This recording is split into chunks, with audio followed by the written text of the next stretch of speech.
আল্লাহ তাআলা বলছেন মিনান নাস, এমন কিছু মানুষ ছিল, আছে, ভবিষ্যতেও থাকবে। মান ইয়াকুলু আমান্না, যারা বলবে আমরা ঈমান এনেছি, বিল্লাহি কার উপর, ওয়া বিল ইয়াউমিল আখির এবং পরকালের উপর। কিছু মানুষ এমন কথা বলবে ঈমান এনেছি আল্লাহর উপরে, পরকালের উপরে, ওয়া মা হুম বিমুমিনিন, অথচ তারা মুমিন নয়। ইয়াকুলুনা আমান্না বিল্লাহি ওয়া বির রাসূল, আরেক আয়াতে কারিমাতে আল্লাহ তাআলা বলেন শুধু আল্লাহ এবং আখিরাতের উপরে নয়, তারা বলবে আমরা রাসূলের উপরও ঈমান এনেছি। ওয়া মা উলাইকা বিল মুমিনিন, অথচ তারা মুমিন নয়। ইউখাদিউনাল্লাহ ওয়াল্লাযীনা আমানু, তারা মূলত আল্লাহ এবং মুমিনদেরকে প্রতারিত করতে চায়, ধোঁকা দিতে। ওয়া মা ইয়াখদাউনা ইল্লা আনফুসাহুম, অথচ তারা নিজেদেরকেই নিজেরা ধোঁকা দিচ্ছে। ওয়া মা ইয়াশউরুন, কিন্তু তারা এটা টের পায় না, তারা বোঝে না। না বুঝার কারণ কি? ফি কুলুবিহিম মারাদ, না বুঝার কারণ হলো তাদের কলবের মাঝে রোগ জন্ম নিয়েছে, তাদের কলব বেদীগ্রস্ত হয়ে গেছে। গায়ে জ্বর উঠলে পরে জিহ্বার স্বাদ নষ্ট হয়ে যায়।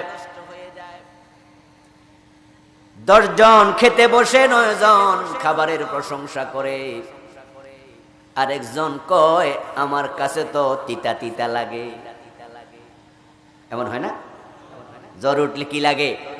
খাবার একটু তিতা তিতা লাগে, স্বাদ লাগে না। 9 জন প্রশংসা করে তরকারি চমৎকার, একজন কয় আমার কাছে তো স্বাদ লাগে না। আপনাদের কাছে জানতে চাই, সমস্যা তরকারিতে না তার দেহে? জ্বর উঠছে, জিহ্বার স্বাদ নষ্ট হয়ে গেছে।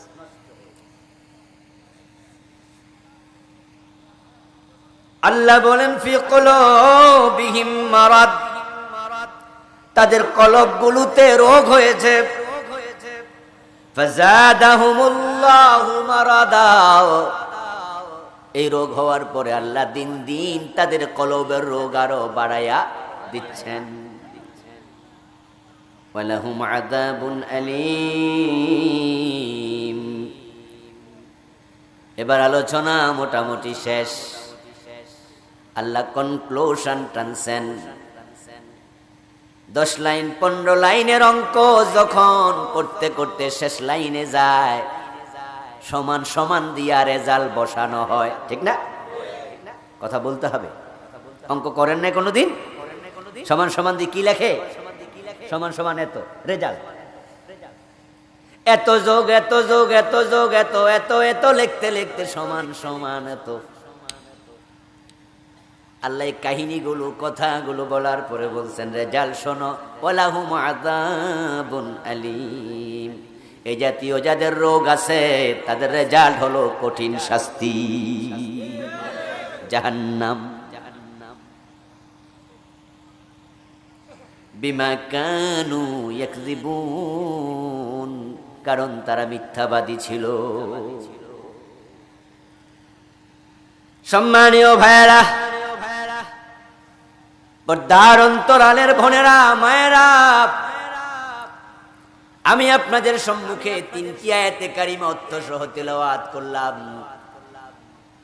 এই আয়াতগুলোতে আল্লাহ তাআলা বলছেন কিছু লোক আল্লাহর উপরে ঈমান আনবে, রাসূলের উপরে আনবে, আখিরাতের উপরে আনবে, কিন্তু তারপরও তারা মুমিন হতে পারবে না।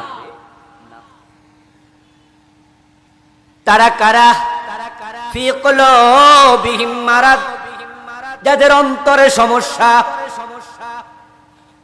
যাদের অন্তরে সমস্যা তাদের নাম হলো মুনাফিক। আর যারা মুনাফিক হয় তারা কখনো জান্নাত পাবে না।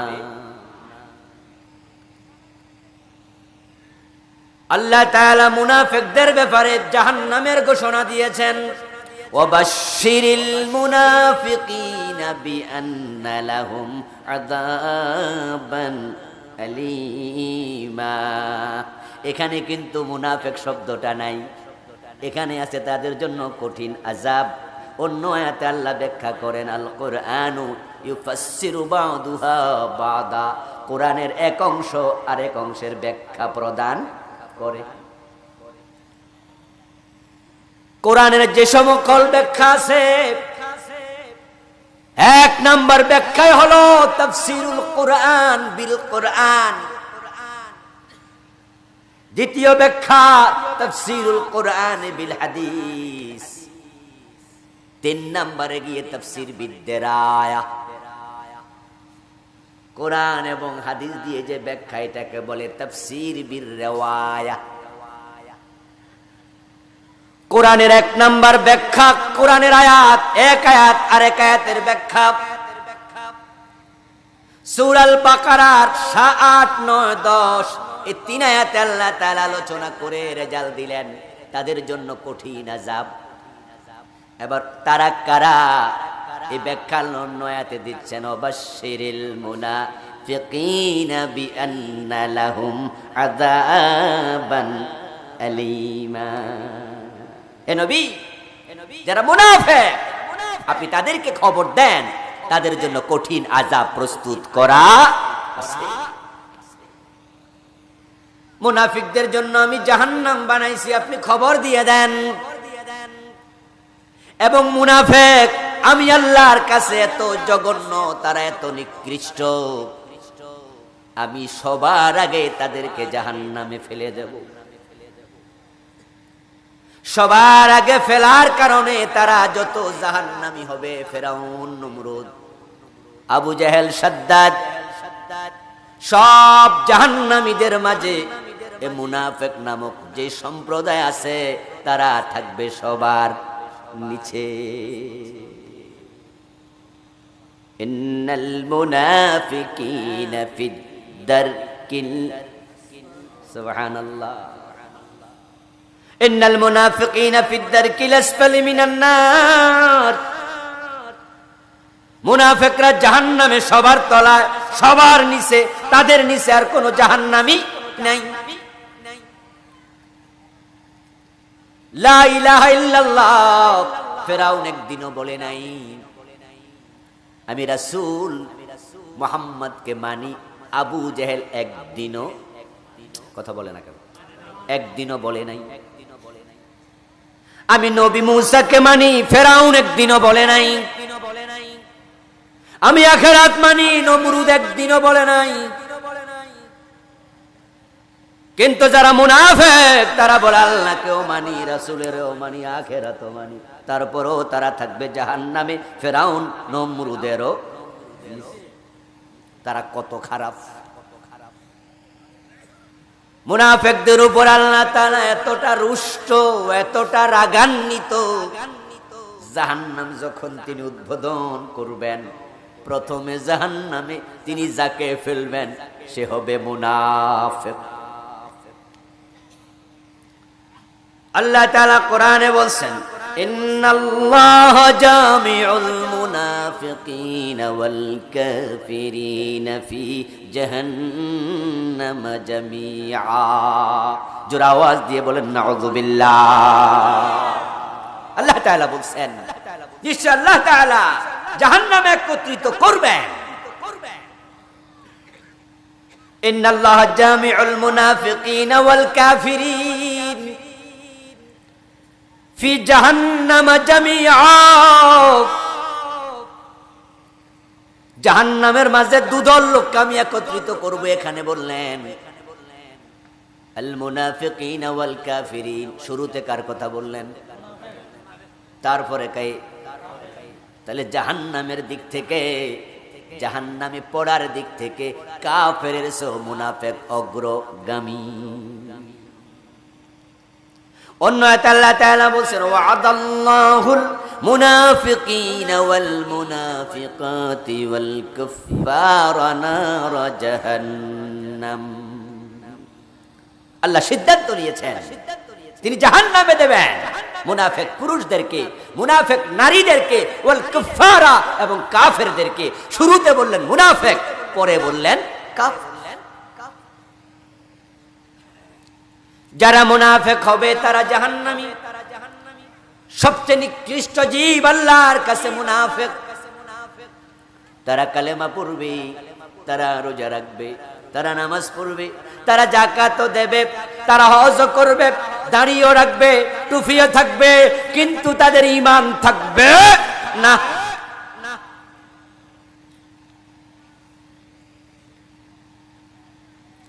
মুনাফিক যারা হবে তারা সবাই হবে কালেমাওয়ালা।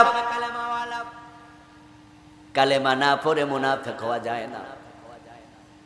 এখন আপনারা একটু সচেতন ভাবে কথা বলতে হবে, বুঝে শুনে আওয়াজ দেবেন। যারা হিন্দু তারা কি কালেমাওয়ালা? তাহলে এতে বোঝা যায় হিন্দুর মাঝে মুনাফিক নাই। যারা বৌদ্ধ তারা কি বলে নবী মুহাম্মদকে মানি, তারা কি কালেমা পড়েছে? তাহলে বোঝা গেল বৌদ্ধের মাঝে মুনাফিক নাই। যারা খ্রিস্টান তারা কি কালেমাওয়ালা? তাহলে বোঝা গেল খ্রিস্টানদের মাঝে মুনাফিক নাই। যারা ইহুদি তারা কি কালেমাওয়ালা? বোঝা গেল ইহুদিদের মাঝে মুনাফিক নাই। তাহলে মুনাফিক যারা তারা সব কালেমাওয়ালাদের ভিতরে।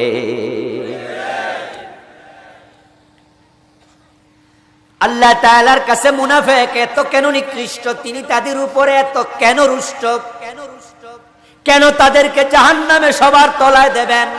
প্রথমে যে যায় সেই তো নিচে যায়, এটাই তো নিয়ম। একটা ছোট্ট শিশির মাঝে হাফ লিটার ওজনের একটা বোতলের মাঝে যদি আপনি কিছু মার্বেল পাথর ফেলতে চান, তাহলে প্রথমে যেগুলো ফেলবেন সেগুলোই তো তলায় যাবে। জাহান্নামে সবার আগে মুনাফিক যাবে, সবার তলায় থাকবে। ফেরাউন নমরুদ তাদের উপরে কেন? কারণটা কি? কারণ হচ্ছে মুনাফিক গুলো কালেমাওয়ালা, তারা ঘরের লোক, তারা ঘরের লোক। মুনাফিকদের দ্বারা ইসলামের যত ক্ষতি হয় কাফেরের দ্বারা তত ক্ষতি হয় না। তারা কালেমা পড়ে ঘরে ঢুকছে, ঘরে ঢুকে শীতকালে ক্ষতি করবে।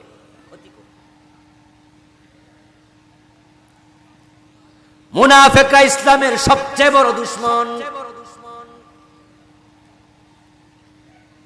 তাদের কারণে ইসলাম যতটা ক্ষতিগ্রস্ত হয়, কাফেরের কারণে তত ক্ষতিগ্রস্ত হয় না। আপনার কোন দুশমন যদি থাকে ওই পেকুয়া বাজারে, আপনার সাথে তার দুশমনি, চকরিয়া বাজার শত্রুতা, আপনি যদি বন্ধু পেকুয়া বাজার থেকে, চকরিয়া থেকে আপনি চলে আসেন টইটং বাজারে, আপনার এলাকায়, আপনার বাড়িতে পাকা ঘর, সুন্দর করে দরজা লাগাইয়া দিলেন, ভিতরে থেকে সিটকানি লাগালেন, স্টিলের দরজা। এখন ঘরের জানালা দরজা সব বন্ধ। এবার আপনি নিশ্চিন্তে ঘুমান, ওই পেকুয়ার শত্রু আপনার ক্ষতি করার কোনো সুযোগ নাই। বাহিরের শত্রু, আপনি সতর্ক, ঘরের দরজা লাগাইয়া দিছেন, জানালা লাগাইয়া দিছেন, আপনি নিশ্চিন্ত। গায়ের কাপড় চোপড় খুলে খালি গায়ে যদি আপনি লুঙ্গি পরে ঘুমায়া থাকেন, আপনাকে সে তীর মারতে পারবে না, ছুরি মারতে পারবে না, আপনি নিরাপদ। কিন্তু এবার বলুন তো, আপনার ঘরের ছেলে অথবা আপনার বউ যদি আপনার দুশমন হয়, নিরাপত্তা কোথায়?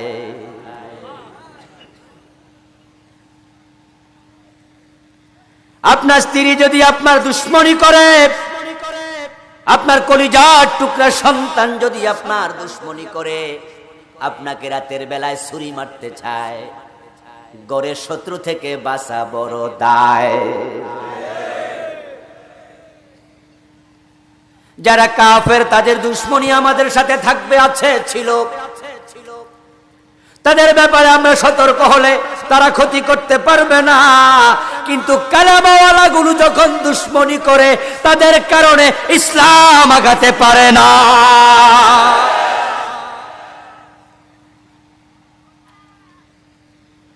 90% মুসলমানের বাংলাদেশ, এই 90% মুসলমানের বাংলাদেশে সচিবালয়ে যান, সেখানে কোরআনের আইনে সচিবালয় চলছে। কথা বলেন না কেন? হ্যাঁ হইলে হ্যাঁ, না হলে না, একটা কিছু বলবেন। সব আমার দিয়ে কয় না, আমি একা মানুষ, বহু দূর থেকে আসছি। আওয়াজ করে বলুন তো, বঙ্গভবনে গেলে দেখবেন বঙ্গভবনের আইনগুলো কোরআন দিয়ে চলে, সংসদ ভবন চলে, শিক্ষা মন্ত্রণালয় চলে, সুপ্রিম কোর্ট চলে, স্বরাষ্ট্রনীতি চলে, পররাষ্ট্রনীতি চলে, পিওনো অফিস চলে। তো 90% মুসলমানের দেশে কোরআনের আইন চলে না। এই জন্য হিন্দুরা দায়ী, বৌদ্ধরা দায়ী, খ্রিস্টান দায়ী, তারা সবাই মিলে 10%। আর আমরা সবাই বলি, এই তোমাদের কিতাবের নাম কি? সবাই কোরআন। কোরআনের আইন আসেনি? কয় আইন নেই। 1757 খ্রিস্টাব্দে পলাশীর আম্রকাননে নবাব সিরাজউদ্দৌলার পতনের মাধ্যমে বাংলার স্বাধীনতার সূর্য অস্তমিত হয়ে গিয়েছে। মুসলমানের ক্ষমতা ইংরেজদের হাতে চলে গেছে। 1947 সন পর্যন্ত 190 বছর ইংরেজরা এই উপমহাদেশ পরিচালনা করেছে। ইংরেজরা যখন ক্ষমতা পেল, মুসলমানদের সময় যে কোরআনের আইনগুলো ছিল, ইংরেজরা সেগুলো রাখছে না একটা একটা করে বাদ দিছে? কথা বলেন না কেন ভাইয়েরা? রাখছে না বাদ দিছে? ইংরেজদের এটা দোষ নয়, কারণ বিড়ালের ছানা যদি আপনি জাপড়ায়া ধরেন, বিড়ালের ছানা মেও বলবে, কক্সবাজারের বিড়ালও মেও বলে, কুমিল্লার বিড়ালও মেও বলে, ঢাকার বিড়ালও মেও বলে। এটা তার অভ্যাস, ঠিক না? কক্সবাজারের কুকুরের পাশায় যদি ব্যাক সাইডে বাড়ি দেন লাঠি দিয়া, সে ঘেউ ঘেউ করে চিৎকার দেয়। যদি কুমিল্লার কুকুরকে বাড়ি দেন, সেও কি হাম্বা কইব? সে ঘেউ কইব, ঠিক না? কক্সবাজারের গরু হাম্বা বলে, চিটাঙের গরু হাম্বা বলে, কুমিল্লার গরু হাম্বা বলে, ঢাকার গরু হাম্বা বলে আওয়াজ করে। এটা তার অভ্যাস, দোষ দেয়া যাবে না। ইংরেজরা কোরআনের পক্ষে না, তারা কোরআন বাদ দেবে, এটাই তো নিয়ম, ঠিক না? তাদের এটা অভ্যাস। কিন্তু 47 সনের পরে আজ পর্যন্ত চলে গেল প্রায় 100 বছর। এই 100 বছরে কয়জন ইংরেজ বাংলাদেশের প্রধানমন্ত্রী হয়েছে? পাকিস্তানের প্রধানমন্ত্রী কয়জন বৌদ্ধ হয়েছে? কয়জন খ্রিস্টান হয়েছে? পাকিস্তান আমল বলেন, বাংলাদেশের আমল বলেন, কোন হিন্দু প্রেসিডেন্ট হয় নাই, বৌদ্ধ প্রধানমন্ত্রী হয় নাই। 90% মুসলমানের দেশ। এখন কোরআনের আইন কেন নাই? কেন নাই? ইংরেজরা যদি তাদের খ্রিস্টান ধর্মের আইন চালু করতে পারে, কোরআন বাদ দিতে পারে, কোরআনওয়ালারা, তুমি প্রকৃত কোরআনওয়ালা হলে তুমি তো কোরআনের আইন চালু করার কথা।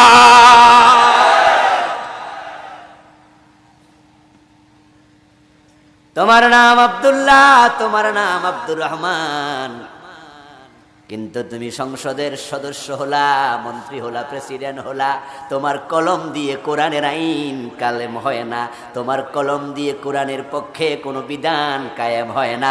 এতে বোঝা যায় তুমি কোরআনের উপর বিশ্বাস করেছ, এই কথা মিথ্যা, তুমি প্রকৃত কোরআনওয়ালা না।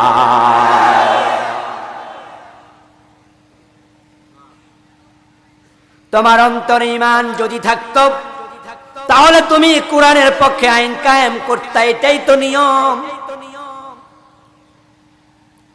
আমার বন্ধু, মুনাফিকরা ইসলামের সবচেয়ে বেশি দুশমনী করে, সবচেয়ে বেশি ক্ষতি করে, যার কারণে আল্লাহ তাআলা মুনাফিকদের ব্যাপারে কোরআন মাজিদের অসংখ্য আয়াতে আমাদের সতর্ক করেছেন। আল্লাহ তাআলা কোরআন মাজিদে যারা মুমিন তাদের নামে সূরা নাজিল করেছেন সূরা মুমিনুন। মুনাফিকদের নামেও সূরা নাজিল করেছেন সূরাতুল মুনাফিকুন। যারা ইসলামের দুশমন কাফের তাদের নামেও সূরা আছে না নাই? সূরাতুল কাফিরুন। এবার কোরআন পড়ে হিসাব মিলাইয়া দেখবেন, সূরা কাফিরুন হলো 3 লাইন, সূরা মুনাফিকুন হলো 21 লাইন। কথা বুঝেন? কাফিরুন কয় লাইন? আবার বলেন কয় লাইন? মুনাফিকুন কয় লাইন? কয় গুণ বড়? 7 গুণ। 3 7 আল্লাহ তাআলা সূরা মুনাফিকুন 7 গুণ বড় করে নাজিল করে আমাদের বুঝাইয়া দিলেন, ও মুসলমান, তোমাদের দুশমনির ক্ষেত্রে কাফেরের তুলনায় মুনাফিক 7 গুণ ক্ষতিকর হবে। তারাই বড় দুশমন, তাদের ব্যাপারে সাবধান। আমি আজকের আলোচনায় মুনাফিক কে তাদের চারিত্রিক কিছু বৈশিষ্ট্য তুলে ধরতে চাই, কারণ আমরা জাহান্নামে সবার তলায় থাকতে চাই না, আমরা জাহান্নামে চিরস্থায়ী বাসিন্দা হতে চাই না, আমরা জাহান্নামে 1 সেকেন্ডও যেতে চাই না। কিন্তু মুনাফিক যদি হয়ে যাও তোমার উপায় নেই। এখন আজকে মুনাফিকের চরিত্রগুলো আমি তুলে ধরব, আর আপনারা জানবেন কে কে মুনাফিকের চরিত্রে চরিত্রবান। তার সাথে দুশমনি করবেন, তাকে হেয় করবেন, তিরস্কার করবেন, মোটেও সেই জন্য নয়, বরং আমি তুলে ধরতে চাই তাদের চরিত্র, যেন আমি মুনাফিক হয়ে না যাই। ওই চরিত্র আল্লাহ না করুক যদি আমার অজান্তে আমার ভিতরে থাকে, আজকেও তাওবা করে ভালো হওয়ার সুযোগ আছে না নাই? আমাদের আলোচনা হবে নিজের জন্য। মাইকম্যান কে? মাইকম্যান কে? কে হাত তোলেন না? কে আছে? নাই নাই? আপনি? মাইকম্যানের বলে একটা হরণ যেন আমার কান বরাবর ঘুরে যায়। আমার ভাইয়েরা, সুনান তিরমিজিতে এসেছে, ক্বালান নবী সাল্লাল্লাহু আলাইহি ওয়াসাল্লাম, আল কাইয়িসু মান দানা নাফসাহু ওয়া আমিলা লিমা বা'দাল মাউত। রাসূলুল্লাহ সাল্লাল্লাহু আলাইহি ওয়াসাল্লাম বলেন, দুনিয়াতে সবচেয়ে চালাক মানুষ হলো সে সচেতন যে নিজের সমালোচনা নিজে করতে জানে, আত্মসমালোচনা করে, নিজের মাঝে কি কি ভুল আছে ওই ভুলগুলো খোঁজে, তারপরে তাওবা করে সংশোধন করে, সে হলো সবচেয়ে চালাক। এখন আমাদের দেশে চালাক কে? যে নিজের দোষ ধরে না পরের দোষ ধরে।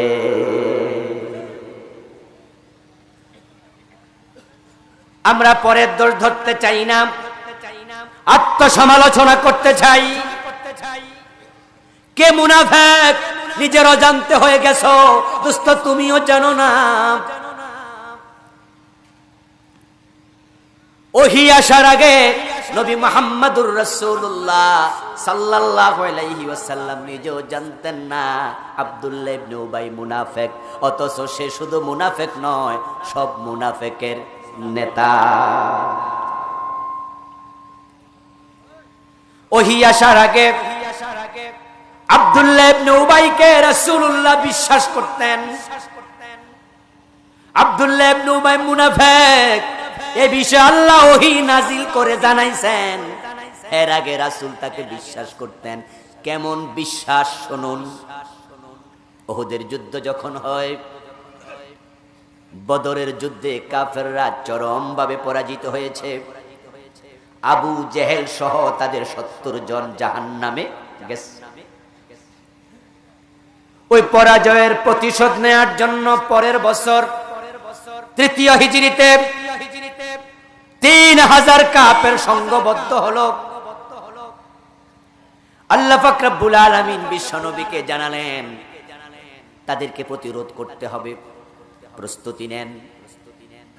বদরের যুদ্ধে কাফেরদের প্রতিরোধ করার জন্য বিশ্বনবী মদিনা থেকে চলে গেছেন বদর প্রান্তরে। দূরত্ব হলো 170 কিলোমিটার। বাংলাদেশের বাংলা ভাষায় লিখিত ইতিহাসের বইগুলোতে আমরা ছোট্টকাল থেকে পড়েছি 70 মাইল। আসলে নয়, এটা 100 মাইলেরও বেশি, অনেক দূর। আমি বদরে গিয়েছিলাম, মদিনা থেকে যখন বের হলাম ড্রাইভারকে বলেছি কিলোমিটার মাইলেজ 0 করে দাও, আমি দেখব বদর কতটুকু দূরে। মাইলেজ 0 করে গেলাম, বদর প্রান্তরে পৌঁছে বললাম মাইলেজের দিকে তাকাও। সে বলল হুজুর 170, 170। ওই বদরের যুদ্ধে 5000 ফেরেশতা আল্লাহ পাঠিয়েছিলেন। ইসলামের বিজয় হয়েছে, বদরে গিয়ে প্রতিরোধ করেছেন। আজকে কাফেররা বদরের প্রতিশোধ নিতে চায়, তাই তারা আবার আসছে আক্রমণ করতে মদিনার দিকে। আল্লাহর হাবিব সাহাবায়ে কেরামকে নিয়ে মিটিং এ বসলেন, মজলিসে শুরার প্রোগ্রাম। এই প্রতিরোধটা আমরা কোন জায়গায় করব, আসো পরামর্শ করি। মজলিসে শুরার মিটিং এ আবু বকর, ওমর, ওসমান, আলী রাদিয়াল্লাহু তাআলা আনহুমের মতো বড় বড় সাহাবারা হলো সদস্য, প্রেসিডিয়াম সদস্য। ওই মিটিং এ সবাই যাওয়ার সুযোগ, কথা বলেন না কেন, সুযোগ।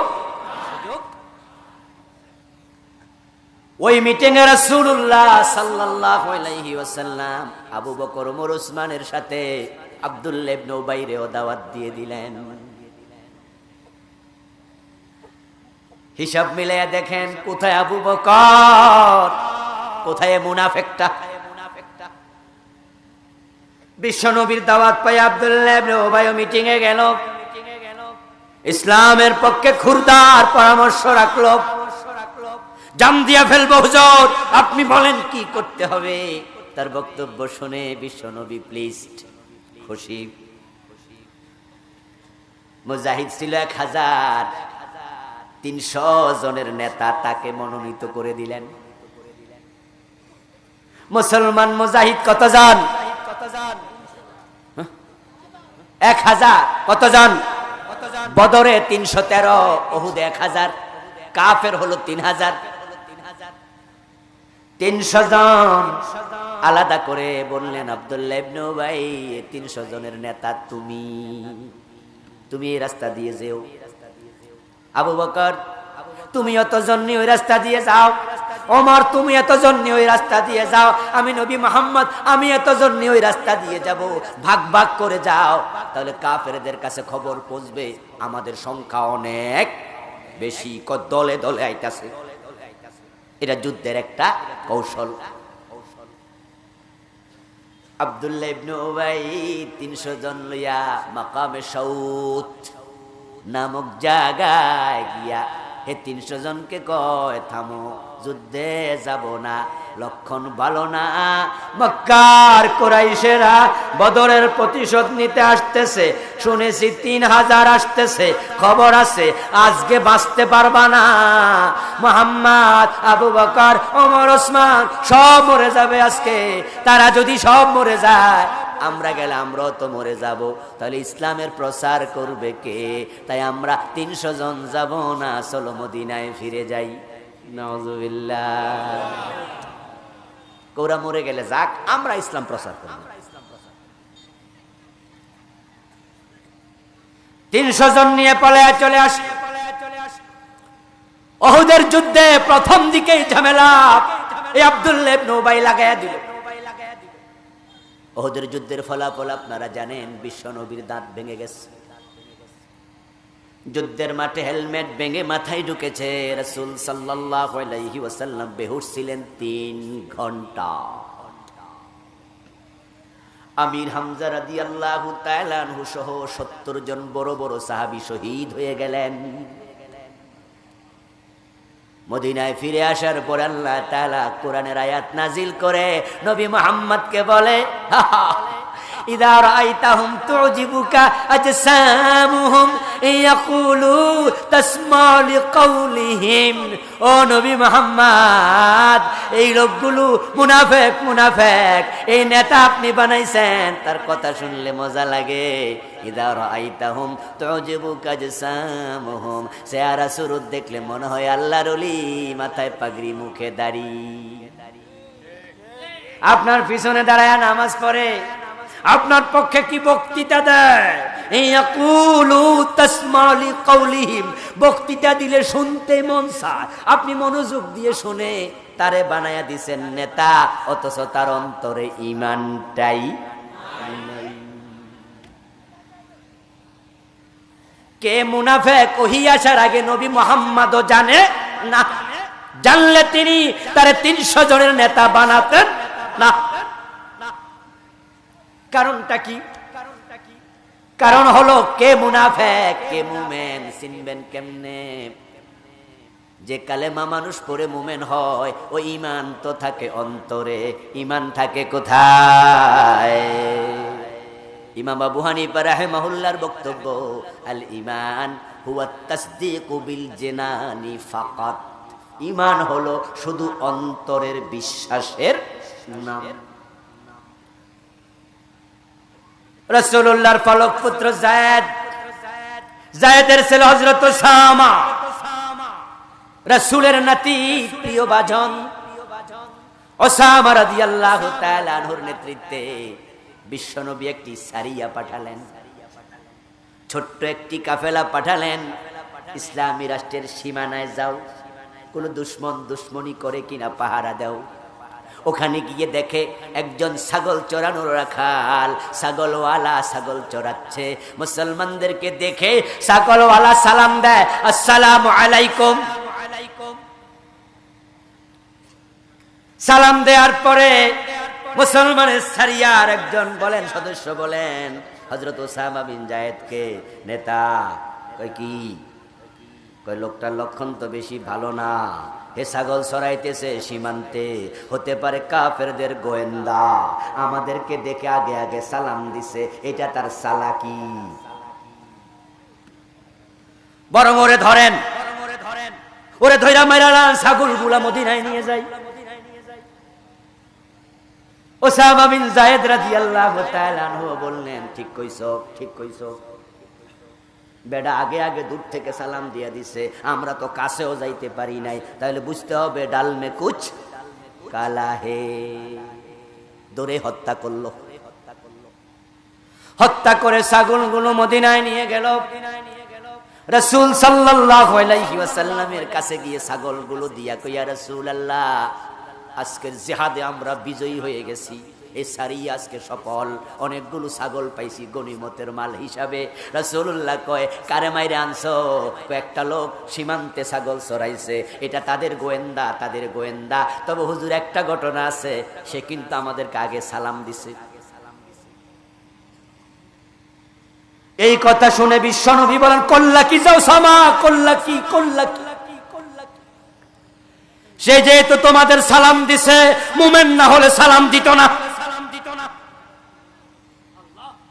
তোমরা মুমিনকে হত্যা কেন করলো? আল্লাহুম্মা ইন্নী বারিউম মিনহুম, ও আল্লাহ, তাদের সাথে আমি নাই।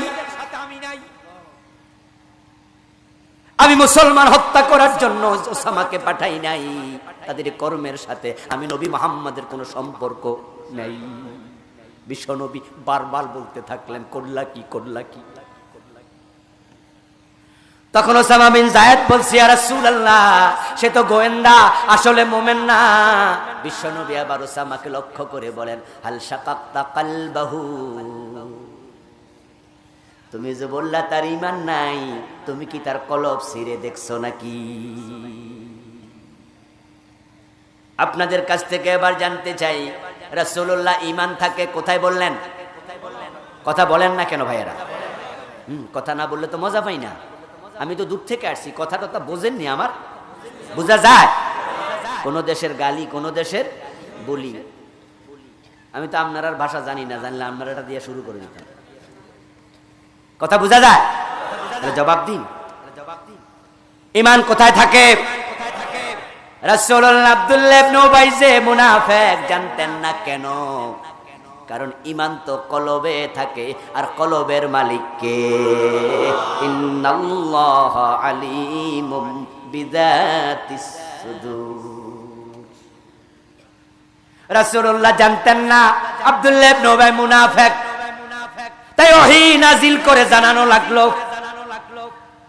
কিন্তু বাংলাদেশে কিছু আলেম ওলামা, কিছু মুসলমান পাওয়া যায় যারা বলে ওহী লাগে না, রাসূল নাকি গায়েব জানে। এমন কথা বলার লোক আছে না নাই? কই রাসূল গায়েব জানে, পীর সাহেব হুজুরও নাকি গায়েব জানে। আল্লাহ রাসূল সাল্লাল্লাহু আলাইহি ওয়াসাল্লাম জানতেন তখন যখন ওহী আসতো, ঠিক কি না? কাফেররা বিশ্ব নবীকে যখন আটকানোর জন্য, পেছে পালানোর জন্য উল্টা পাল্টা প্রশ্ন করত, রাসূলের কাছে বিভিন্ন প্রশ্ন করার জন্য আসতো। এমন ঘটনা হাদিসে আছে না নাই? প্রশ্ন করার পরে রাসূলুল্লাহ যা জানতেন তা তিনি বলে দিতেন, যা জানতেন না তা তিনি বানায়া বলতেন না, ওহীর জন্য অপেক্ষা করতেন। রাসূল বানায়াও কিছু কিছু মাঝে মাঝে কইতো, ঠিক না? বলতো মা ইয়ানতিকু আনিল হাওয়া ইন হুয়া ইল্লা ওয়াহয়ুন ইউহা। বানায় একটা কথা, যেটা জানতেন তিনি সেটা বলে দিতেন, যেটা জানতেন না ওহীর জন্য অপেক্ষা করতেন। এবার আপনারা সবাই কথা বলতে হবে। আমার দাবি, ওহীর জন্য অপেক্ষা রাসূল কেন করতেন? যদি তিনি গায়েব জানতেন। গায়েব জানেন না, এটাই প্রমাণ করে ওহীর জন্য অপেক্ষা করা। এবার বলুন তো গায়েবের মালিক একমাত্র কে? এটা আল্লাহর কোরআনের বক্তব্য। কুল্লা ইয়ালামু মান ফিস সামাওয়াতি ওয়াল আরদিল গায়বা ইল্লাল্লাহ। সুবহানাল্লাহ পড়েন। এই মাইকল আওয়াজ বাড়ায় দাও।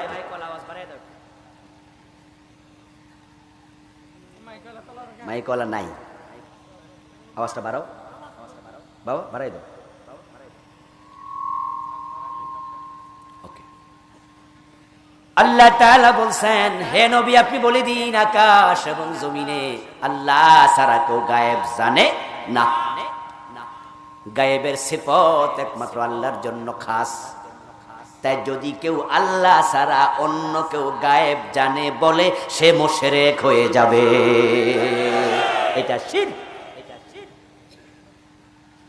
আমার ভাইয়েরা, এখন যদি ওহী না আসলে, রাসূলুল্লাহ নিজেও জানেন আব্দুল্লাহ ইবনে উবাই মুনাফিক। এখন আপনার যে ঈমান আছে, আপনি মুমিন আমি জানবো না, আমি মুমিন আপনি জানবেন না, দাড়ি দিয়া টুপি দিয়া পাজামা পাগড়ি দিয়া যদি মুমিন হওয়া যেত, আব্দুল্লাহ ইবনে উবাইরও দাড়ি টুপি পাঞ্জাবি ছিল।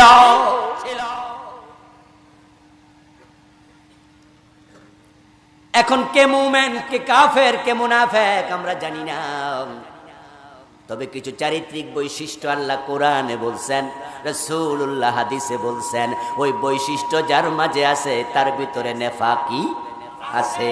সেটা যদি আপনার ভিতরেও থাকে, আপনার তাওবা করা দরকার আছে না নাই? আমরা সেটাই করতে চাই। আমরা তালিকা বলবো আর নিজের নাম সে তালিকায় তালাশ করব, আরে আমার নামটা আছে নাকি? যদি থাকে আমি আজকেই তাওবা করব। রাজি আছেন না নাই? তাহলে আপনার মাহফিল উপকারে আসবে।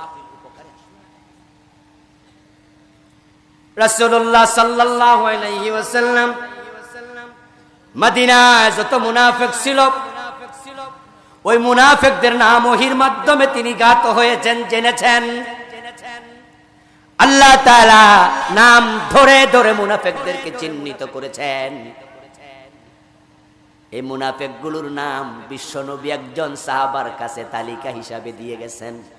মদিনার সব মুনাফিকের নাম জানতো, উনার নাম ছিল হযরত হুযায়ফা।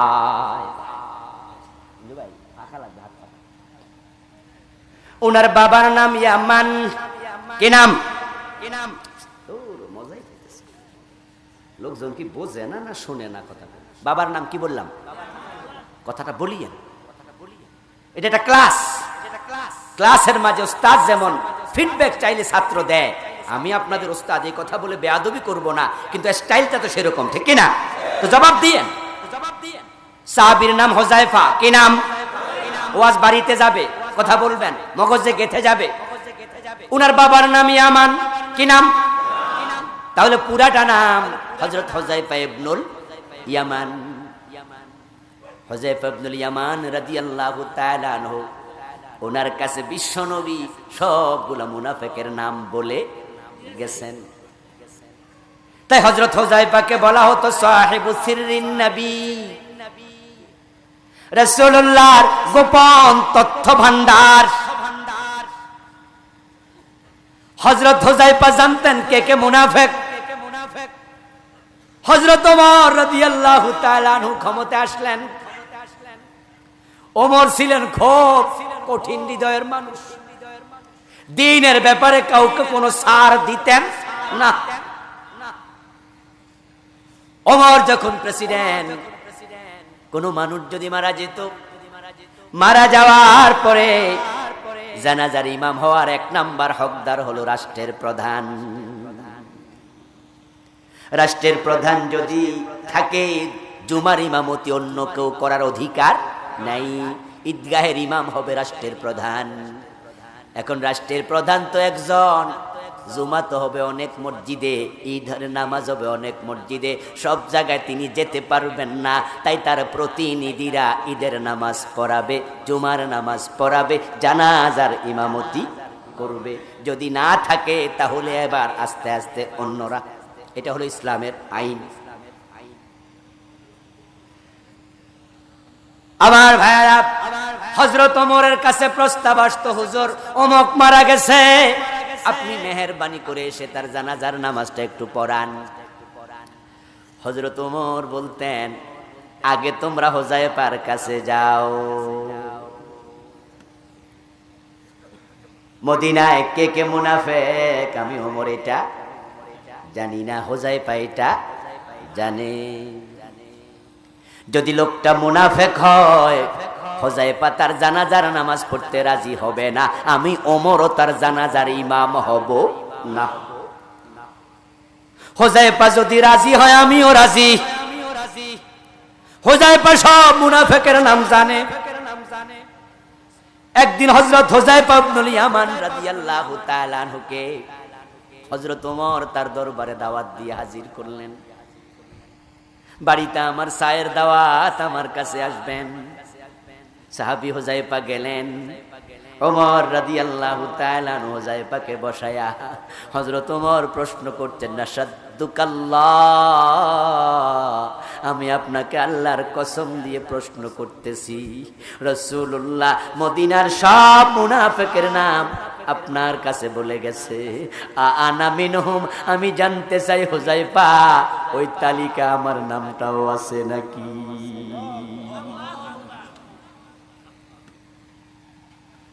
ক্বালা ওয়াল্লাহি লা। হযরত হোজাইফা রাদিয়াল্লাহু তাআলা আনহু চিৎকার দিয়ে বললেন, আল্লাহর কসম ওই তালিকায় ওমর আপনার নামটা নেই। কবর দেখলে হযরত ওসমান কাঁদতেন, হাত্তা ইয়াবুল্লা লাহিয়াতুহু, দাড়ি ভিজে যেত চোখের পানিতে। টেনশন করতেন কবর নিয়া। হযরত ওমর টেনশন করেন ঈমান নিয়া। তিনি বলছে, আমার টেনশনের কারণ আল ঈমানু বাইনাল খাউফি ওয়ার রাজা, ঈমান হলো আশা এবং ভয় দুইটার মাঝখানে।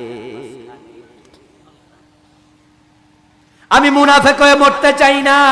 ও হুযায়ফা বলো বলো, ওই তালিকায় নাম যদি থাকে এখনো ওমরের তাওবা করার সুযোগ আছে না নাই? আমি ওমর তাওবা করতে চাই। অধিকাংশ সাহাবী শেষ জীবনে অন্ধ হয়ে মারা গেছেন। আখিরাতের ব্যাপারে তারা বড় ভীত ছিলেন। বেশি কাঁদলে চোখের পানি পড়তে পড়তে চোখের আলো নিষ্প্রভ হয়। কুরআন পড়লে পাবেন হযরত ইউসুফ আলাইহিস সালামকে হারায়া ইয়াকুব আলাইহিস সালাম কাঁদতে কাঁদতে অন্ধ হয়ে গেছেন। অধিকাংশ সাহাবী শেষ জীবনে অন্ধ ছিলেন, আখিরাতে জাহান্নামের ভয়ে তারা কাঁদতেন। আর আমাদের অবস্থা কি? আমাদের অবস্থা হইছে এমন, জান্নাত কেউ পাক আর না পাক, আমারটা মিস নাই। এই জন্য এই দেশের বেনামাজিও জান্নাত পাবে এমন স্বপ্ন দেখে, আছে না নাই? নামাজ নাই, রোজা নাই, হজ নাই, যাকাত নাই, গাঁজা টানে, বিড়ি খায়। ও বেটারে জিজ্ঞেস করুন, ও মিয়া জান্নাতে কি যাইবা না? মসজিদে যে আসো না, সেও বিড়ি টানতে টানতে দোতরা কাঁধে নিয়া গান গায়, আছেন আমার মুক্তার, আছেন আমার ব্যারিস্টার, শেষ বিচারের হাইকোর্টেতে তিনি আমায় করবে পার। সেও স্বপ্ন দেখে তার ফির তাকে জান্নাত দিয়ে দেবে। গাঁজাখোর জান্নাতের স্বপ্ন দেখে, কাদিয়ানি দেখে, জাবরিয়া দেখে, কাদেরিয়া দেখে, শিয়া দেখে, মুতাজিলা দেখে, রাফিজি দেখে, খারিজি দেখে, বেনামাজি দেখে, আতরশি দেখে, মাইজবান্ডার দেখে, দেওয়ানবাগ দেখে, কে দেখে না? সবাই ভাবে আমার জান্নাত মিস নাই, অথচ সাহাবারা কাঁদতে কাঁদতে অস্থির। আমরা জান্নাতের আশা করি, জান্নাতের আশা করি, কিন্তু নিশ্চয়তা নাই। ইয়াউমা লা তামলিকু নাফসুন লিনাফসিন শাইআ ওয়াল আমরু ইয়াউমাইযিন লিল্লাহ। এই আয়াতে কারিমা নাজিল হওয়ার পরে বিশ্বনবী দৌড়ায়া বাড়ি গেলেন। বাড়ি যায়া তিনি ফাতেমাকে ডাকে, ফাতেমা, ইয়া ফাতেমা, ইয়া ফাতেমা, ইনকাযি নাফসিক, ইনকাযি নাফসাকে, ইনকাযি নাফসাকে মিনান নার।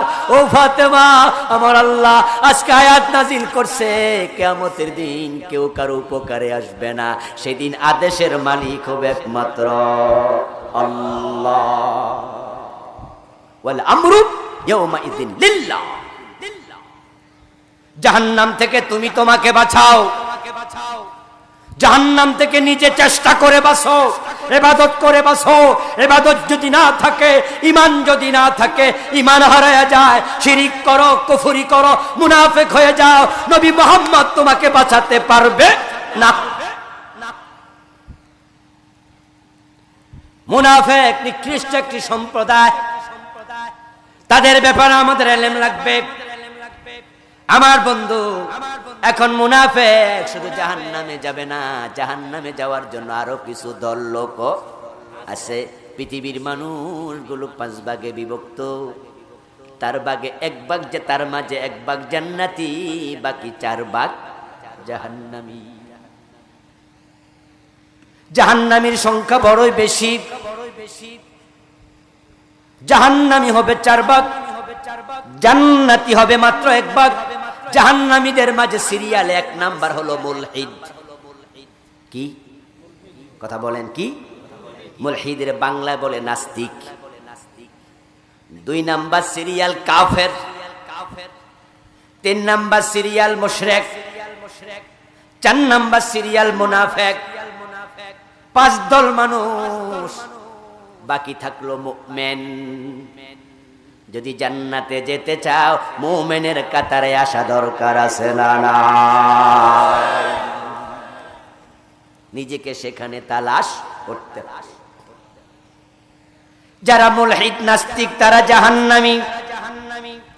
এবার আপনারা বলুন তো, আল্লাহ নাই, দেয়ার ইজ নো গড, আল্লাহ বলতে কেউ নাই, আনসিন ইজ নাথিং, যা দেখি না তা মানি না, আল্লাহকে মানে না, এমন একদল হতভাগা বাংলাদেশও আছে না? নাই, জাহান্নামী, মুলহিদ।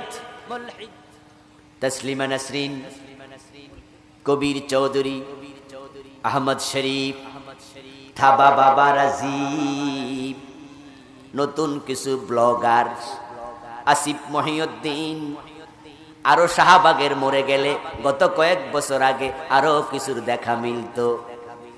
এ জাতীয় নাস্তিক দিন দিন বাংলাদেশে বেড়ে যাচ্ছে। যারা বলে কিনা আল্লাহ বলতে কেউ নাই।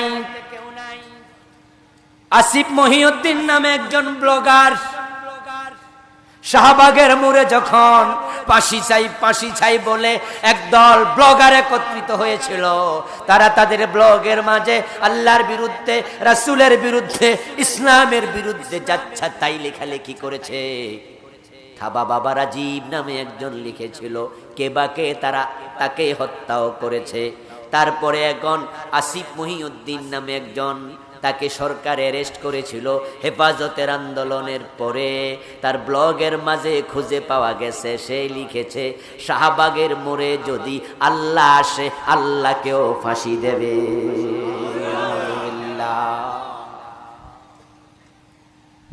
তাসলিমা নাসরিন তোফেল লেখালেখি করেছে। এই জাতীয় নাস্তিক পৃথিবীর বিভিন্ন দেশে আছে। তারা হতভাগা, তারা কপাল পোড়া, তারা আসলে শিক্ষিত না। তাদের মতো জাহেল মূর্খ পৃথিবীতে কেউ নাই। তারা নাকি আল্লাহকে খুঁজে পায় না। বেকুবের দল। আমরা তো আল্লাহকে সব জায়গায় দেখি, তোরা কেন দেখোস না? কেন দেখোস না? তোদের কি বুদ্ধি লোপ পেয়েছে? তোরা কি দেখোস না পৃথিবীতে যা আছে প্রত্যেকটা জিনিসের একজন কারিগর আছে না নাই? কেন বোঝোস না? এই যে আমার হাত গড়ি, এটা নিজে হয়েছে না কারিগর আছে? পরের দিন মমতাজ বেগমের গানেও সে সভাপতি হয়ে যায়। সেখানে যাইয়াও তিনি আবার সভাপতি, আবার প্রধান অতিথি। ওখানে গিয়ে কয়, একতারা দেখিলে মনে পইরা যায়। বাঙালি সংস্কৃতি ধরে রাখা লাগবে। মমতাজ বেগম, রুনা লায়লা, আরো বড় গায়ক গায়িকা লাগলে টাকা আমি দিলাম 1 লাখ। হ্যাঁ নয় কয় মারহাবা জিন্দাবাদ। উনি কি একমুখী না দুমুখী? মোমেন কখনো দুমুখী হতে পারে না।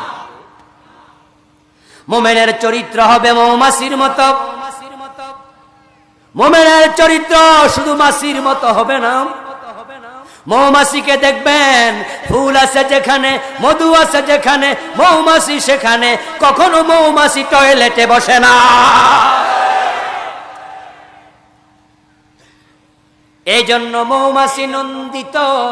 মানুষ তাকে লালন করে, পালন করে, যত্ন করে, আদর করে।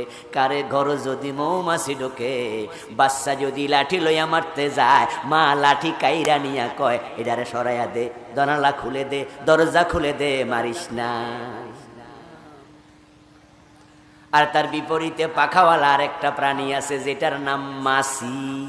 এটা মিষ্টি দোকানেও আছে, প্রস্রাবখানায়ও আছে। সে সব জায়গায় বসে, মাহফিলও আছে, গানেও আছে, ঠিক কি না? মৌমাছি নাম আছে। এই জন্য মাছি হলো নিন্দিত, মৌমাছি নন্দিত। মাছি পায় যেখানে, থাপ্পড় খায় সেখানে। এটা খাবারের টেবিলে বসলে পাবলিক থাপ্পড় দিয়া মারে। যদি শোয়ার জায়গায় খাটের মাঝে পায়, বিছনা ঝাড়ু দিয়া ফিডা, ঠিক কি না?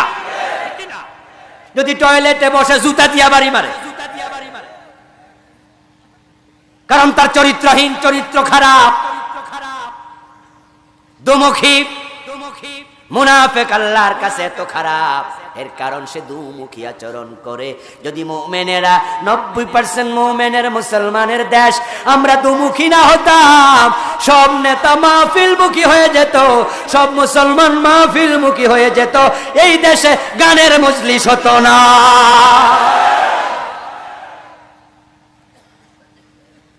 নেতাদের কাছে গেলে নেতারা বলে দিত, না রে ভাই, কোরআনের আলোচনা শুনেছি, ওই পায়ে হেঁটে গানে যেতে পারি না, ওই কানে গান শুনতে পারি না, তাহলে আয়োজকেরা শ্রোতা দর্শক পাইত না।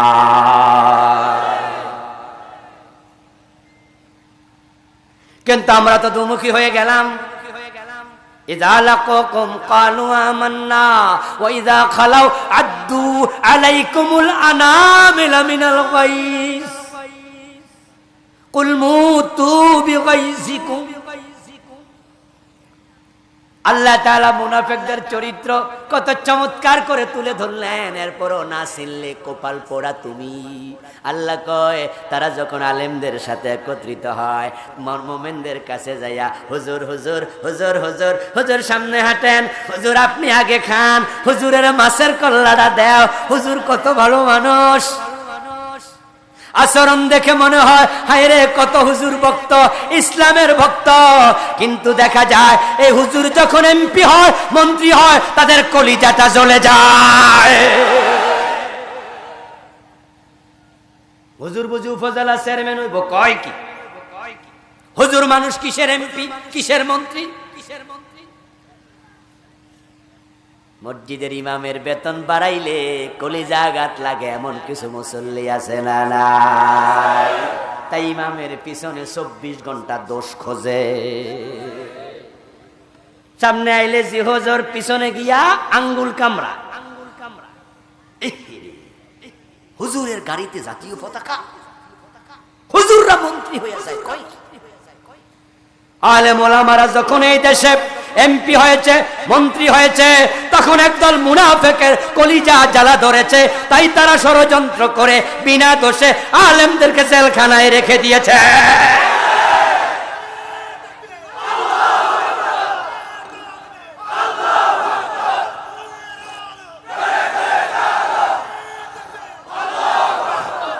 আমার ভাইয়ারা, বিশ্ববিখ্যাত মুফাসসির আজকে জেলখানার কয়েদি, এর পিছনে একদল মুনাফিকের ষড়যন্ত্র আছে না না? উনি যদি এমপি না হতেন, আল্লাহর আইনের দেশ চালাতে হবে এই বক্তৃতা না দিতেন, কোরআনের আইনের কথা না বলে শুধু বক্তা হইয়া ওয়াজ করতেন, পীর হইয়া মুরিদ বানাতেন, হালুয়া রুটির অভাব হতো না। আলেমদেরকে আমরা ভালোবাসি, আলেমদেরকে শ্রদ্ধা করি, আলেমদের জন্য কত কত, কিন্তু আলেম যখন এমপি হয়, মন্ত্রী হয়, আঙ্গুল কামড়ায়, ষড়যন্ত্র করে। যারা ওনাকে দর্শনকারী বানায়া মামলা দিল, ওনাকে দর্শনকারী বানায়া যাবজ্জীবন জেল দিল, উনাকে জেলের রায় দিল, মামলার বাদী, মামলার হাকিম, মামলার সাক্ষী সবাই কলিজা হাত দিলে বুঝবে, হৃদয় বলবে এই লোক দর্শনকারী হতে পারে না।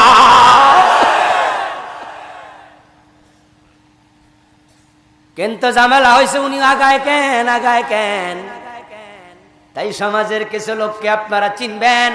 ইমাম সাহেব হুজুর যদি উনাদেরকে দেখলে সালাম দেয়, জি হুজুর যাপনা করে, তাহলে কি ইমামটা অনেক ভালো। আর ইমাম যদি একটু উপরের দিকে ওঠে, তখন তারা চাকরি বাতিলের ষড়যন্ত্র করে, যে হুজুর যেমন সালাম টালাম দেয় না, আমি না মসজিদের সভাপতি, আমার সালাম দিব, হুজুরে সালাম দেয় না, উল্টা সালাম নেওয়ার জন্য মুছে তেল দেয়, এমন কিছু জালেম আছে না নাই? এ বেয়াদব গুলোকে সালাম দেয়া জায়েজ নাই। যারা অহংকারী, অহংকারী অহংকারী অহংকারীকে সালাম দিবা না, তাকে সালাম না দেয়া একটা শিক্ষা, যে তুই বেয়াদব।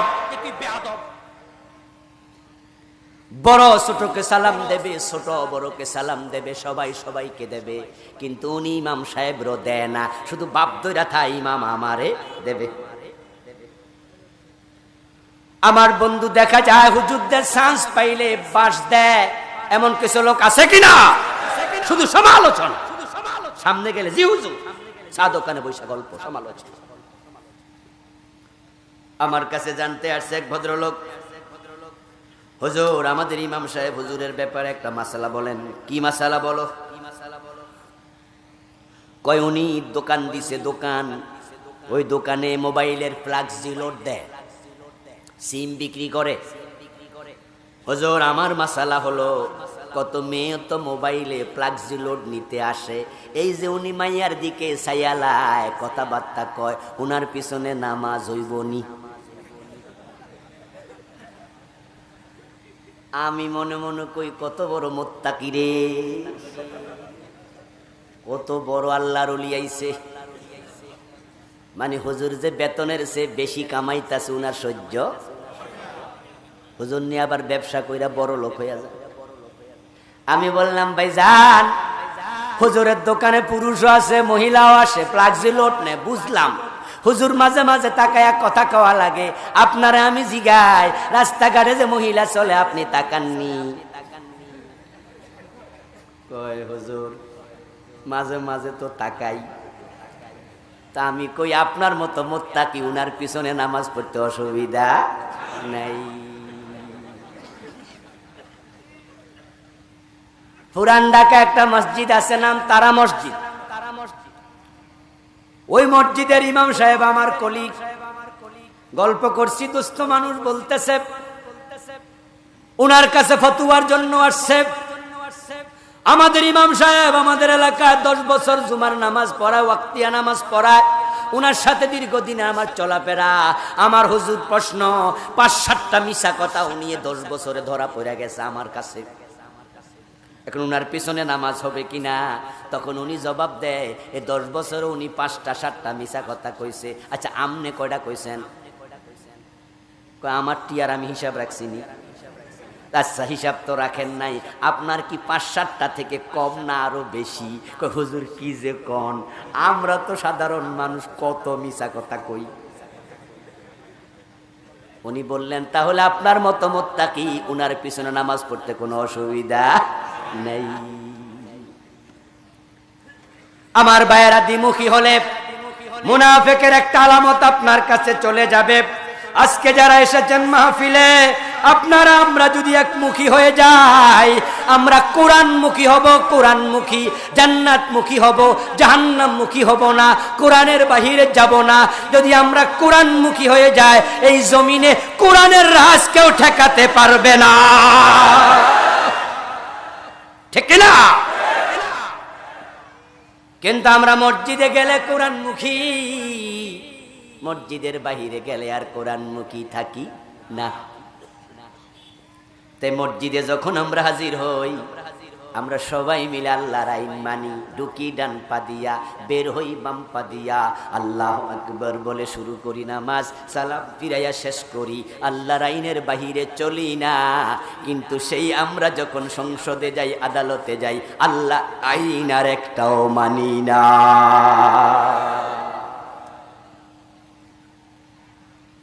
এবার আপনাদের কাছে আমি জানতে চাই, হযরত ওমর, হযরত আবু বকর, বিশ্বনবী মুহাম্মদ, উনারা কি মদিনার ইমাম ছিলেন না? মসজিদে নববীতে নামাজ পড়ান নাই? নামাজ যখন পড়াইছেন কার আইনে?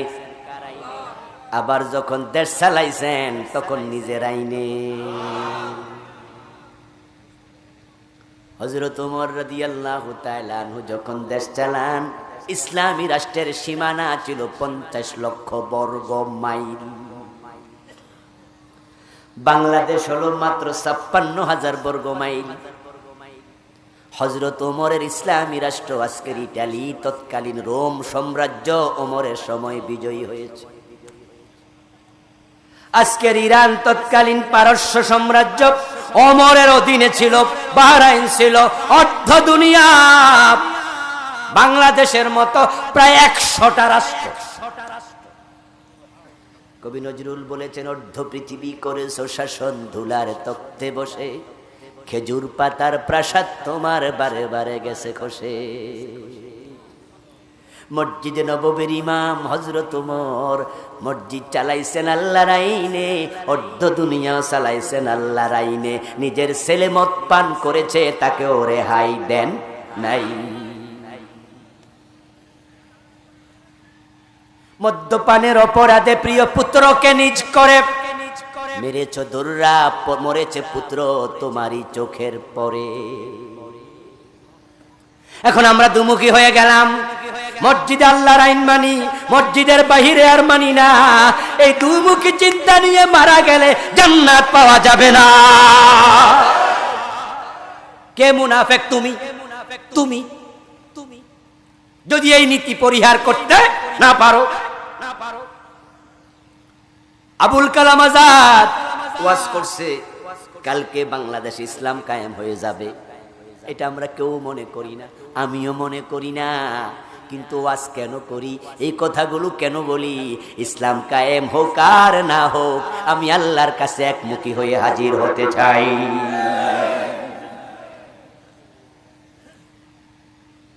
ইসলাম কায়েম হয়েছে। আব্দুল্লাহ ইবনে উবাই মদিনায় ছিল, মদিনাতে কায়েম হয়েছে। আব্দুল্লাহ ইবনে উবাই জান্নাত পায় নাই, আর ইসলাম মক্কায় কায়েম হয় নাই। মা খাদিজা মক্কায় মারা গেছে, জান্নাত পেয়ে গেছে, কারণ তিনি ছিলেন একমুখী। আব্দুল্লাহ ইবনে উবাই ছিল দুমুখী। মুনাফিকদের দ্বিতীয় চরিত্র হলো, মুনাফিকের আল্লাহর আইনের কথা শুনলে তাদের চেহারা কালো হয়ে যায়। এমন কিছু লোক বাংলাদেশে আছে না নাই?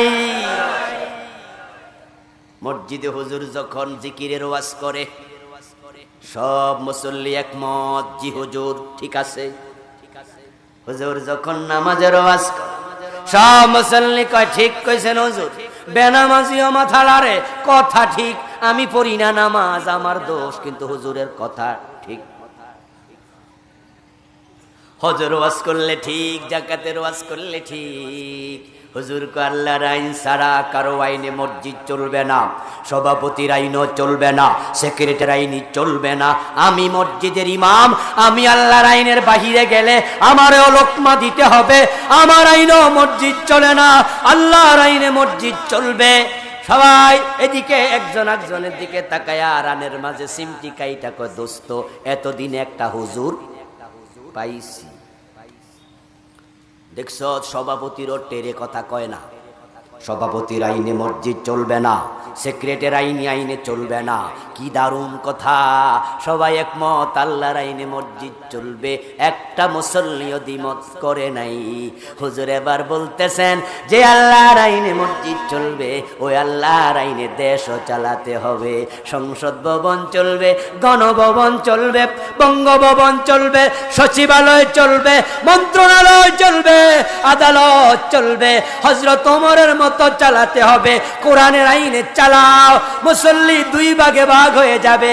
এক ভাগ বলে জি ঠিক আছে, আর এক ভাগ মুসল্লি মাথা নত করে নিচের দিকে মনে মনে কয়, হুজুরদের রাজনীতি শুরু করছে।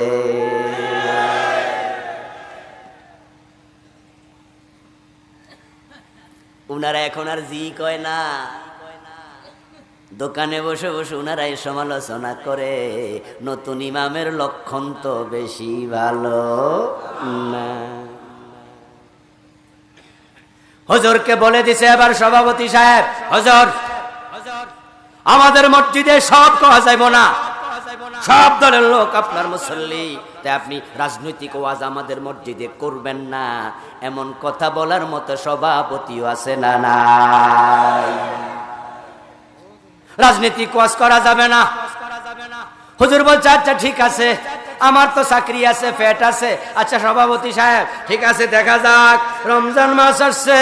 হুজুর আবার হাফেজ সাহেব খতমে তারাবি পড়াচ্ছে, খতমে তারাবি পড়াচ্ছে। মাঝে মাঝে দুই চার আয়াত বাকি রাইখা গেছে। এখন সভাপতি সাহেবের বাতি যাইছে বেড়াইতে, সেও হাফেজ, ঢাকায় লেখাপড়া করে। বাড়িতে আইসা ইমামের পিছনে তারাবির নামাজ পড়লো। চাচারে কয়, চাচা কি ইমাম রাখছো? আজকে তো তারাবির নামাজ উনি দুই আয়াত রাইখা গেছে। উনি আয়াত রাইখা যায়। সভাপতি সাহেব কয়, কস কি? ফজরের টাইমে ধর্মু তুই থাকিস, যদি কিছু আয়াত বাদ পড়ে তো খতম তারাবি হইলো কেমন? খতম তো আর হইল না। সকালবেলা ফজরের নামাজ পড়ে মাইকের আওয়াজ বাড়াও মিয়া, দো কি আওয়াজ, ঠাস ঠাস আওয়াজ হবে। ফজরের নামাজের পরে সভাপতি সাহেব ইশারা দেয়, হুজুর একটু থাইকেন নামাজের পর। ইমাম সাহেব হুজুর থাকছে। কিছুক্ষণ পরে এবার কয়, হুজুর আপনি নাকি গত রাত্রে দুই আয়াত রাইখা গেছেন। ইমাম সাহেব হুজুর কয়, ঠিকই কইছেন। আমনে বুঝলেন কেমনে? কয় আমার বাতিজা তো হাফেজ, এ কইছে। আপনার বাতিজা ঠিকই কইছে, দুই আয়াত পড়ি নাই। বলেন কি হুজুর, খতম তারাবি হইল কেমনে? আমার কি দোষ? আপনি তো কয়দিন আগে কইছেন আপনাদের মসজিদে রাজনীতি চলবে না। যে দুই আয়াত রাইখা গেছি, ওই দুই আয়াতে রাজনীতি আছে। কোরআনে রাজনীতির আয়াত আছে না নাই? আরো জোরে বলেন আছে না নাই? ইসলাম কি পরিপূর্ণ না অসম্পূর্ণ? তো পরিপূর্ণ হলে রাজনীতি আছে না নাই? ইমাম সাহেব আবার কোরআনে আবার কি রাজনীতি আছে? কই সেখানে ছিল আস-সারিকু ওয়াস-সারিকাতু ফাকতাউ আইদিয়াহুমা। আল্লাহ কইছে চোর পুরুষ হোক আর মহিলা হোক ধরে হাত কাইটা দেও। হাত কাটতে হলে সংসদে এমপি বানানো লাগবে কিনা? তো এমপি হওয়া, সংসদে যাওয়া, হাত কাটা, এগুলা কি রাজনীতি না? তা আপনি মানা করছেন, তাই এই দুই আয়াত আমি রাখিয়া গেছি। আমি কি চাকরি হারামু? সভাপতি সাহেব হুজুরের হাত সাইফা ধরে কো, হুজুর আমি তো এইটা কইছি না, আপনারে কইছি রাজনীতির ওয়াজ করিয়েন না, আয়াত পড়তে মানা করি না। যারা কোরআন পড়তে বলে শুনতে রাজি, পড়তে রাজি, কোরআনের আইন মানতে রাজি না, তুমি মুমিন হতে পারো না।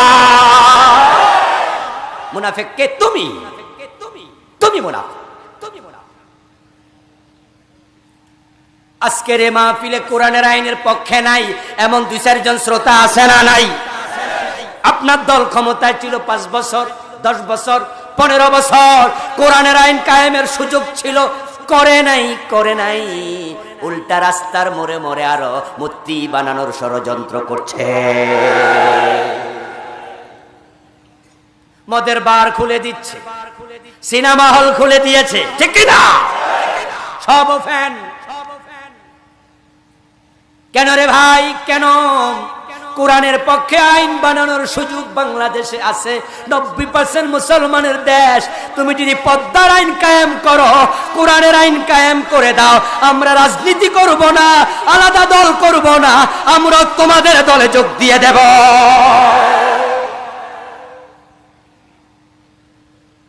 কোরআনের আইনের কথা শুনলে মনটা খারাপ হয়।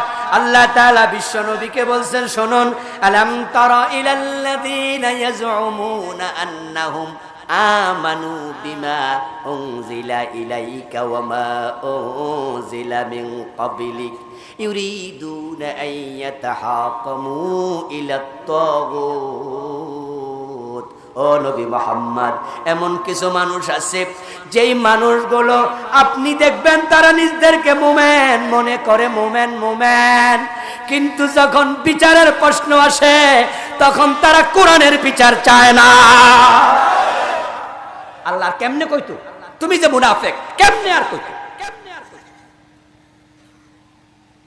তারা বলে আমরা আপনার কিতাব মানি, আগের কিতাবও মানি, আমানতু বিল্লাহি ওয়া মালাইকাতিহি ওয়া কুতুবিহি, সব কিতাব মানি, কিন্তু যখন বিচারের ফয়সালা আসে ইউরিদুনা আইয়াতাহাকামু ইলাত তাগুত, তখন তারা তাগুতের কাছে বিচারের জন্য যায়, কোরআনের কাছে বিচারের জন্য আসে না। إذا قيل لهم تعالوا إلى ما أنزل الله وإلى الرسول رأيت المنافقين يسدون عنك سدودا। ও নবী মুহাম্মদ, যখন তাদেরকে বলবেন আল্লাহর কাছে আসো, রাসূলের কাছে আসো, লিয়াহকুমা বাইনাহুম ইযা দুউ ইলাল্লাহি ওয়া রাসূলিহি লিয়াহকুমা বাইনাহুম ইযা ফারীকুম মিনহুম মুরিদুন। আরে কায়াত আল্লাহ কয় বিচারের কাছে আসো, কোরআন দিয়া হাদিস দিয়া বিচার হবে। তখন তারা কয় এত ঝামেলায় আমি নেই। কোরআন যেভাবে বলছে এভাবে রোজা রাখতে রাজি, কজি। কোরআন হাদিসে যেভাবে নামাজের কথা বলছে নামাজ পড়তে রাজি, কজি। কোরআন হাদিসে যেভাবে হজ করতে বলছে হজ করবা, জি। কোরআন হাদিস যেভাবে বলছে দেশ চালাও, চালাইবা, কয় না। কারণটা কি? কারণ হলো তারা জানে কোরআন হাদিস দিয়ে দেশ চালাইলে বড় বড় বোতল খাওয়া যায় না। কোরআন হাদিস দিয়া দেশ চালাইলে তাদের ইয়াবার ব্যবসা, মদের ব্যবসা বন্ধ হয়ে যাবে, সুদী ব্যাংকগুলো বন্ধ হয়ে যাবে, সিনেমা হলে তালা লেগে যাবে।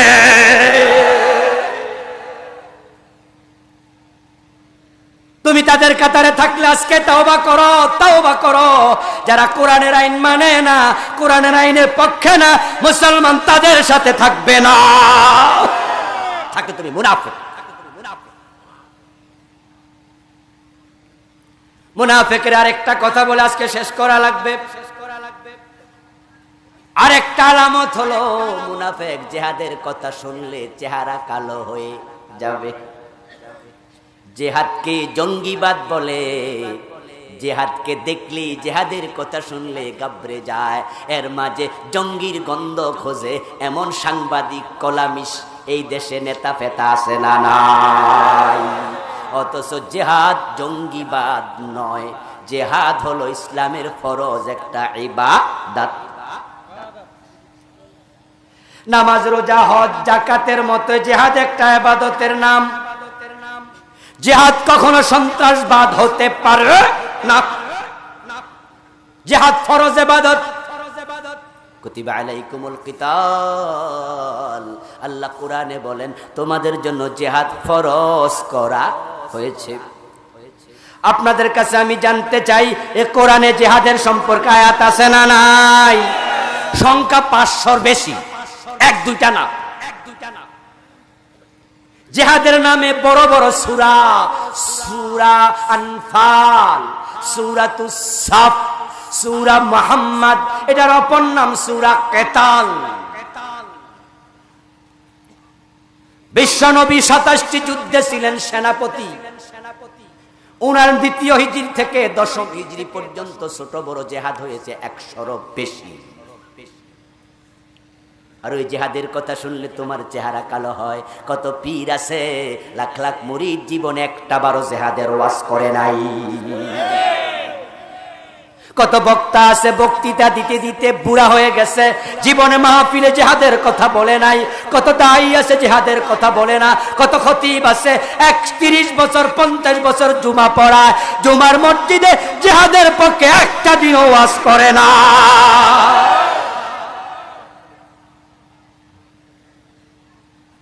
কেন রে ভাই, তুমি কেন জিহাদকে ভয় পাও?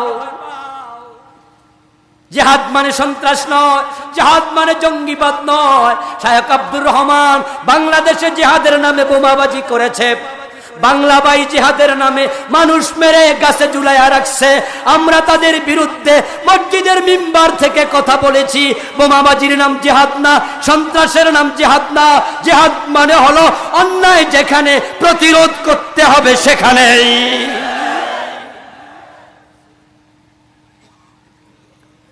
কোরআন মাজিদ আল্লাহ তাআলা কি চমৎকার করে বলছেন জিহাদের ব্যাপারে।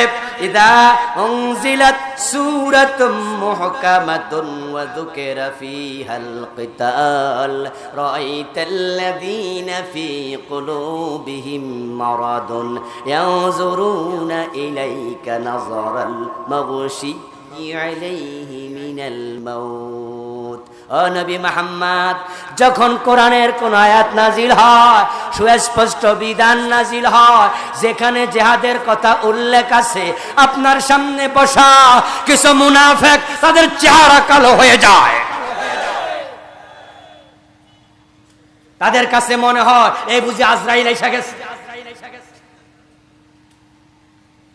তারা তখন বলে, আরো কয়দিন পরে কেন নাজির হলো না?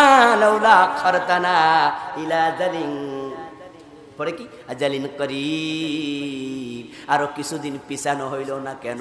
জিহাদটা এখন নাজিল হইল কেন? কয়দিন পরে হইল, তা আমি নিরাপদে মরতাম, আমার বায় বাতিজা করতো। এই যে মাহফিলে বসে আছেন, জিহাদের কথা শোনার সাথে সাথে চেহারা উজ্জ্বল হয়ে গেছে, মিছিল করতে মন চায়, জি হুজুর বলতে মন চায়। আবার জিহাদের কথা শুনে কেমন কেমন লাগে, এমন 2-4 জন আছে না নাই? রাসূল বলে ফি কুলুবিহিম মারাদ, আল্লাহ বলেন ফি কুলুবিহিম মারাদ, তাদের অন্তরে মুনাফিকের রোগ ঢুকছে। টেলিভিশন খুললে দেখা যায় অমুক জায়গায় এতজন সন্ত্রাসী ধরা পড়ছে, 5 কেজি গান পাউডার পাওয়া গেছে, পিস্তল পাওয়া গেছে, সাথে জেহাদি বই পাওয়া গেছে। এমন প্রচারণা আছে না নাই? আস্তাগফিরুল্লাহ, আস্তাগফিরুল্লাহ। ও মুসলমান, মুনাফিক হয়ে গেছে। গান পাউডার পাইছে, জেলে দাও, আমাদের আপত্তি নাই। এটা দিয়ে বোমা বানায়, এটা থাকবে সেনাবাহিনীর কাছে, সিভিলিয়ানের কাছে। পাইছো জেলে দাও, আমরা মানা করব না। পিস্তল পাইছো জেলে দাও, বোমা পাইছো জেলে দাও, আমাদের আপত্তি নাই। কিন্তু জেহাদি বই পাইলে জেলে কেন দিবা? জেহাদ তো ইসলামের ইবাদতের নাম। যদি জেহাদি বই পাইলে জেলে দিতে হয়, বাংলার 18 কোটি মানুষের মাঝে 16 কোটির উপর মুসলমান, কোরআনওয়ালা সবাইরে জেলে দিতে হবে। কোরআনের মতো জেহাদি বই দ্বিতীয়টা হবে না।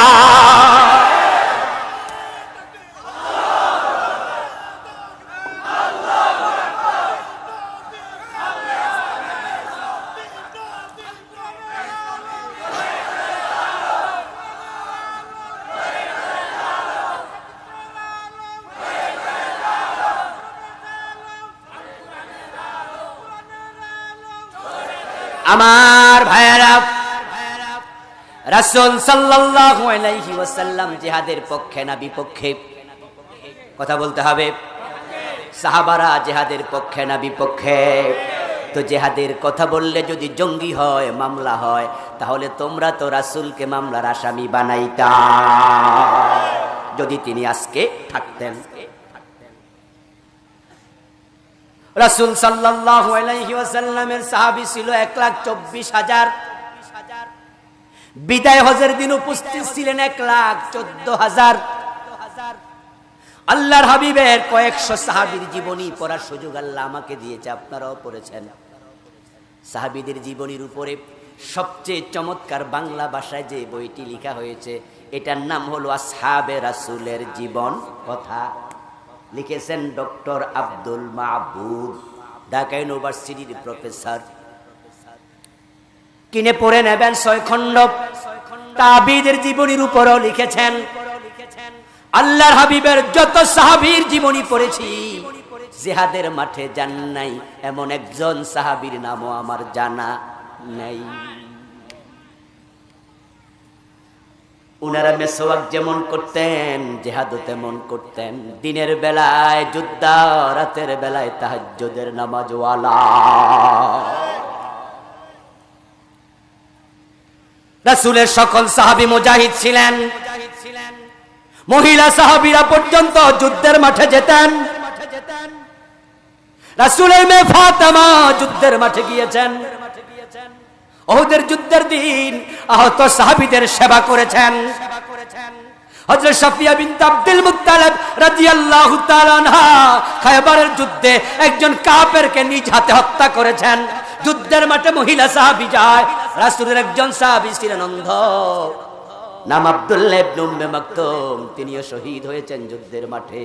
অন্ধ সাহাবী যুদ্ধের মাঠে যায়, মহিলা সাহাবী যায়। আর তুমি বড় হুজুর হইছো, জিহাদের কথা শুনে চোখ কালো হয়ে যায়, তোমার গাল কালো হয়ে যায়। তুমি মুনাফিক দেখার জন্য দূরে যাওয়া দরকার নাই। জিহাদের কথা শুনলে যাদের খারাপ লাগে তারাই মুনাফিক, তুমি সেই মুনাফিক। মুনাফিকরা কথা বললে মিথ্যা বলে, সাবধান, মিথ্যা বলবে না। ওয়াদা করলে খেলাপ করে, সাবধান, ওয়াদা খেলাপ করবে না। মুনাফিকরা ঝগড়া করলে গালি দেয়, সাবধান, মানুষকে গালিগালাজ করবে না। আমানত রাখলে খেয়ানত করে, সাবধান, এটা করবে না। মুনাফিকেরা ভালো মানুষকে তিরস্কার করে, নিজে দাড়ি রাখো না, এটা তোমার অপরাধ, কিন্তু অন্য দাড়িওয়ালাকে টিটকারি দিও না। আছে না? টুপি মাথায় দিলে এই মুন্সি, দাঁড়িয়ে রাখলো ও মৌলবি।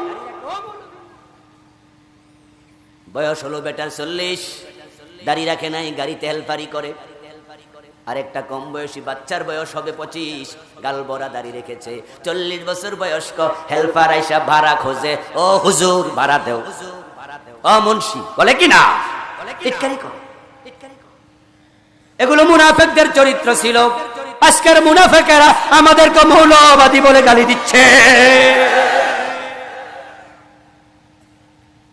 মৌলবাদী বলে গালি দাও কেন? আমরা তো মূলে থাকতে চাই, তোমাদের মতো আমরা আগাবাদী হতে চাই না। ডক্টর জাকির নায়েককে প্রশ্ন করা হয়েছিল, স্যার ইসলাম ওয়ালাদেরকে আজকে গালি দিচ্ছে ফান্ডামেন্টালিস্ট। মৌলবাদী বলে গালি দেয়, ফান্ডামেন্টালিস্ট বলছে। জাকির নায়েক মুস্কি হাসি দিয়ে বললেন, আরে ভাই থামেন, মৌলবাদী অর্থ হলো যা গোড়াতে আছে, আমরা তো গোড়াতে থাকতে চাই, খারাপ কি? আমরা তো আগাওয়ালা হতে চাই না। তবে এই শব্দটা তারা যদি গালি হিসাবে না দিত তাহলে আমাদের কষ্ট লাগতো না, কিন্তু তারা তো গালি হিসাবে দেয়, তাই একটু কষ্ট লাগে। তবে তাদের গালির ভিতরেও স্বীকৃতি আছে, আমরা মূল জায়গাতেই। আল্লামা সাইদি হাফেজাহুল্লাহ উনিও বলেছিলেন একটা মাহফিল, আমি তার শ্রোতা, উনি বলছেন আমরা আগাওয়ালা হব না, আমরা গোড়াতে থাকতে চাই, বেশি আগাওয়ালা হয় না, সময় আসবে গোড়ায় ধরে নাড়া দেব, দাদার বাড়ি পলানোর সুযোগও পাবে না।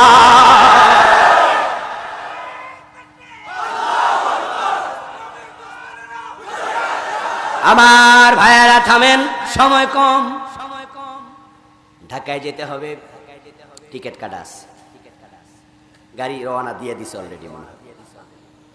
আজকে আর সময় নাই, বেশি কথা বলা গেল না। মুনাফিকদের আরো কিছু চরিত্র কোরআনে আছে, যদি নেফাক থেকে বাঁচতে চান ওইগুলো নিজ দায়িত্বে জানার দরকার আছে না নাই? আমরা নেফাক থেকে বাঁচতে চাই, আল্লাহ তুমি আমাদের সকলকে নেফাক থেকে মুক্তি দাও, শিরিক থেকে মুক্তি দাও, কুফর থেকে মুক্তি দাও। সবাই বলেন আল্লাহুম্মা আমিন।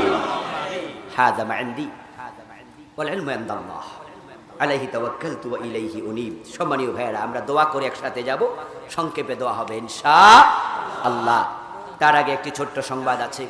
আমার লেখা 4টি বই মার্কেটে আছে, তার মাঝে একটা আজকের স্টেজে আছে। এটা গত সপ্তাহে এটা বের হয়েছে, হাদিসের আলোকে নামাজ, দলিল ভিত্তিক মুদাল্লাল। যত ঝগড়া ফাসাদ আছে নামাজ নিয়ে, আমি নাচতে বলো, জোরে বলো, হাত বাঁধতে